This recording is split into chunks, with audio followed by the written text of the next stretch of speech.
And good evening, everyone. This is Cameron Fry, amateur meteorologist, here with another winter weather special video. This is my preliminary outlook for the upcoming winter 2012-2013. As some of you might recall, I predicted a colder winter last year. It did not transpire that way. I was really wrong, and just take this as a belated apology. But this year, I'm going to get it right. Last year, I issued it in September, and there were some things that took place last October and November that set the stage for a very warm and toasty, snowless winter. And we're hoping that in the foreseeable future, and I'm talking about years here, that we will never have a winter like that for a long, long time. That was the worst winter, last year was the worst winter we've had since 2001, 2002.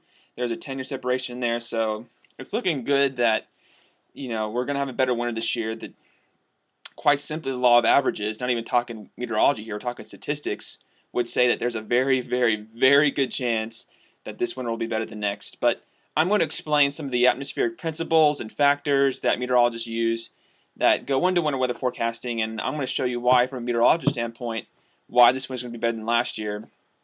And so, hope you enjoy the next couple minutes of analysis and brainstorming, and keep in mind that this is a preliminary outlook. I learned from last year that you can't issue one in September without issuing another one in October or November. So this is the first part of 3. So I look forward to keeping you up to speed with how the winter weather is shaping up in the future.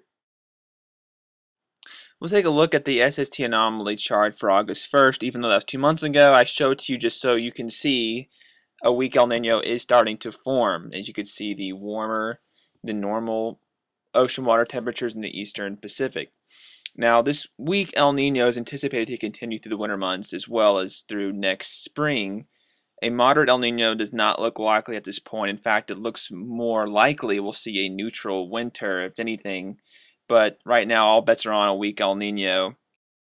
Now, weather forecasters use a number of different variables to determine winter weather, not only in the United States, but also Europe as well. One of them is the North Atlantic Oscillation Index, or the NAO for short, which is driven by pressure differences between a high-pressure system over the Azores and a low-pressure system over Iceland, with which the ocean interacts. And the pressure fluctuations have a direct impact on the climate of North America, as well as Europe, particularly Western Europe. All you need to know, though, is that a negative NAO is what we want, not a positive NAO. That's what we had last year. A negative NAO allows colder polar continental air to come down from the north and affect the southeast, partly due to a lower pressure difference between that high pressure over the Azores and that low pressure over Iceland. Last year we had a much higher pressure gradient, which allowed stronger winds to roll across the United States. That warm, moist Pacific air mass never seemed to let up and couldn't get any cold air from northern Canada down here. Another tool that meteorologists use is known as the EPO, or the East Pacific Oscillation Index, which is similar to the NAO in some ways. The EPO at its simplest is the alternating pattern of high and low atmospheric pressure, about 4 to 7 miles above the Pacific Ocean, that helps determine the pattern of the jet stream moving from the Pacific across North America. And like I said, it's similar to the NAO, not only because we want it to go negative, but because there's an alternating pattern of high and low pressure above the Atlantic Ocean as well, which helps determine whether or not the jet stream continues eastward, unabated across North America into the Atlantic, or whether it's blocked and is forced further southward. More on that in a moment. And it's important to note that the EPO is going negative early October, and that's what we want. We want to see it in the blue there. Back to the NAO, again, encouraging signs. It's looking negative. It's been in a negative trend since middle of August, and we can only hope that we get this look in December and January as well as February. Another piece of criteria that's important to note when making winter weather forecasts is the PDO, or the Pacific Decadal Oscillation. This is a pattern of Pacific climate variability that shifts phases every 20 to 30 years on average. The PDO is detected as warm or cool surface waters in the Pacific Ocean north of 20 degrees north. During a warm or positive phase, the West Pacific becomes cool and part of the Eastern Ocean warms. During a cool or negative phase, the opposite pattern occurs. Now, for us, we want the positive PDO option, not the negative PDO option. Doesn't mean you can't get cold and snow in a negative PDO. But as you can see, we have the jet that kind of splits off. You have a polar that goes up north and causes ridging in the west, and then the subtropical persists southward and ultimately allows cold air to plunge and remain on the eastern third of the United States. Last year, we saw the effects of a negative PDO, and hopefully we can turn that around in time for this winter. Again, like I said, the key with a PDO, it's a decadal time scale, and so usually it's going to stay the same for decades at a time. But the temperature of the surface waters in the Pacific Ocean is key as far as knowing how the PDO is going to behave itself. Ideally, we get a positive PDO with a negative NAO and a negative EPO. Best chances of a good winter around here. Quickly, I want to return to a SST anomaly map. SST just stands for sea surface temperature. Just evidence that an El Nino is building, even though it's weak. We got that warmer than normal temperatures in the different regions of the Pacific Ocean.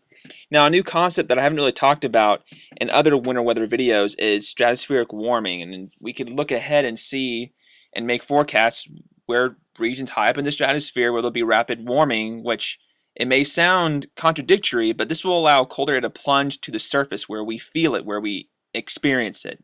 So we want a warming event to take place in the stratosphere. Let's talk about some of the normal effects of a weak to moderate El Nino. There's two different jets in play here. The northern branch is the polar, and the southern branch is the subtropical jet. Now, blocking, which is the reason for the cold shots invading the eastern third of the U.S., is the reason why we have that ridging take place in the western U.S. and western provinces of Canada, which allows for milder air and above average temperatures there. The subtropical jet is active and allows for what are the normal conditions to prevail in parts of the southwest and southeast.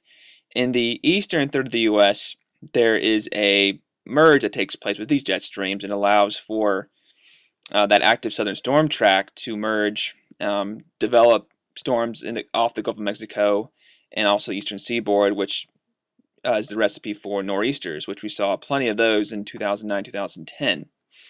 Now, with a strong El Nino, which we don't expect this winter, but that northern branch doesn't dip as far south into the eastern third of the U.S. and keeps the mild air locked in across most of the lower 48, while that southern branch prevails with that wet conditions, but the two never merge. See, with a weak El Nino, one thing you have to understand is that these branches will merge and have a much better chance of them colliding.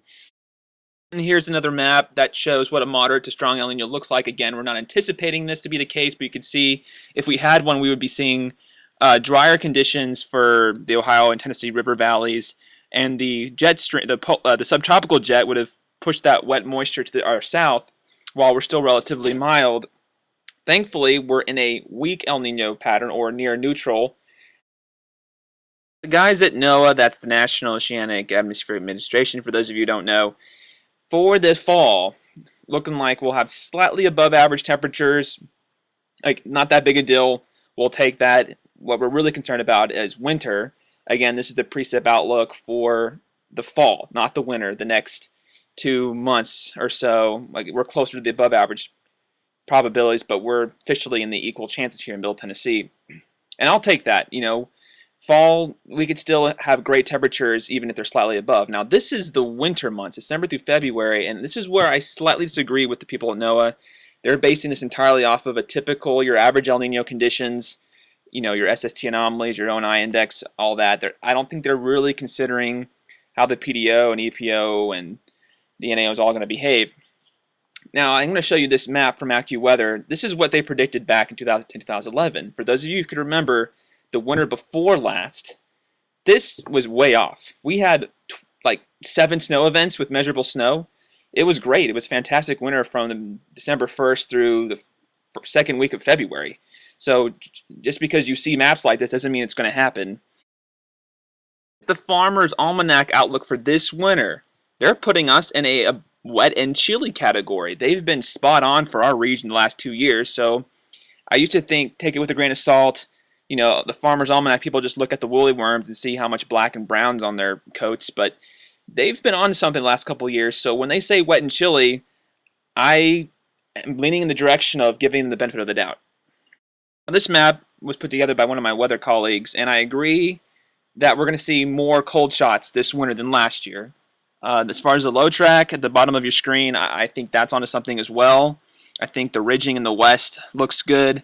I'm not sure if that cold dome is going to stretch as far west as it is, but time will tell. I just think that this winter is going to be colder than what we saw last year. Of course, it's going to be not that hard to get that way. Now, 3 winters ago, which was my favorite winter of the past decade, this was the last weak El Nino that we had. The last 2 years we were in the opposite pattern, the La Nina. Uh, I might go into that later if I have time in this video, but again, the setup, very similar to this. It's not going to be a carbon copy of that winter where we saw multiple snow events, not as many as 2010-11, but we had greater snows. That was the winter that brought Snowmageddon to parts of the Mid-Atlantic. It totally captures what I'm thinking in terms of what we're going to see happen regularly throughout the winter. Not every month, maybe not every week, but that dip in the jet stream and the polar jet that meets up with the subtropical jet and converging in the east, not the west, but the east. I think that's on to something, and we have to watch that closely. Winter weather outlooks on the news, they'll mention this word analog. That's when they factor in all the conditions, the PDO, NAO, EPO, the El Nino or La Nina, all that stuff, and they compile the previous years or analog years that are most similar to this year. And when you factor them all together, this is what you get. As you can see, much colder in the southeastern quadrant of the U.S. It's cooler all the way to the continental divide. So you can see that this is going to be a year of extremes from one side of the U.S. to the other, unlike last year where most of the lower 48, the exception Oregon, Washington, was cooler than normal. Everyone else was warmer than normal. This map, I won't spend too much time on it. I'm blanking on where it came from, but I believe this is from an Asian computer model or a Korean computer model, and they agree with some of the maps that we've been talking about here. And this one is, I know where it came from. It's the C of S chart, and again, I think Joe Bastardi posted this on his Twitter, but you could see the divide. There's a theme here, consistent throughout. That's a warmer western U.S. with the ridge, and then a colder east with the trough digging in, that polar jet again meeting with that subtropical jet from the south. So let's put it all together. This is a little PowerPoint presentation I put together for you by yours truly. All right, winter weather predictions, preliminary forecast. Just to remind you, I just made this yesterday. And let me remind you, I am an amateur meteorologist, I'm not a professional. So here we go. Here's the map of the lower 48, well, all 50 states. There's Alaska and Hawaii on your left.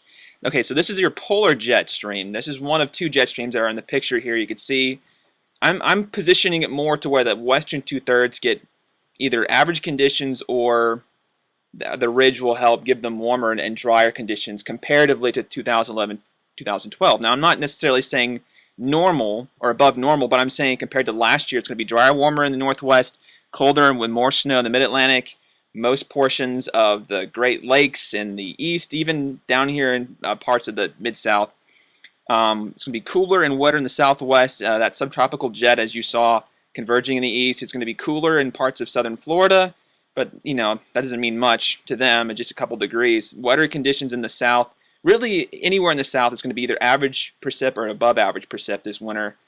And then Alaska, I forgot. I'm thinking it's going to be warmer and drier up there, way warmer and drier compared to last year. They had historical snows and historic cold last year, even for them. Hawaii is a wild card. I put average for now, but I think it might be cooler and drier there. And I'm also thinking that there might be drought persistence in the nation's heartland, parts of Kansas, Nebraska, Dakotas, perhaps, and an ice threat for Tennessee, Kentucky, Virginia's, the Carolinas, and northern parts of Mississippi, Alabama, and Georgia. Well, that's been your preliminary forecast of the 2012-2013 winter weather season. I hope you've learned something. Again, this is part 1 of 3. I'll have my final updates in November and some tweaks coming in October. Make sure I'll faithfully communicate those to you. So I'm not issuing my final product yet. Just want to give you an idea of what we're thinking, or excuse me, what I'm thinking. But yeah, like I said, I'll keep you up to speed. And anyway, have a great night, and God bless.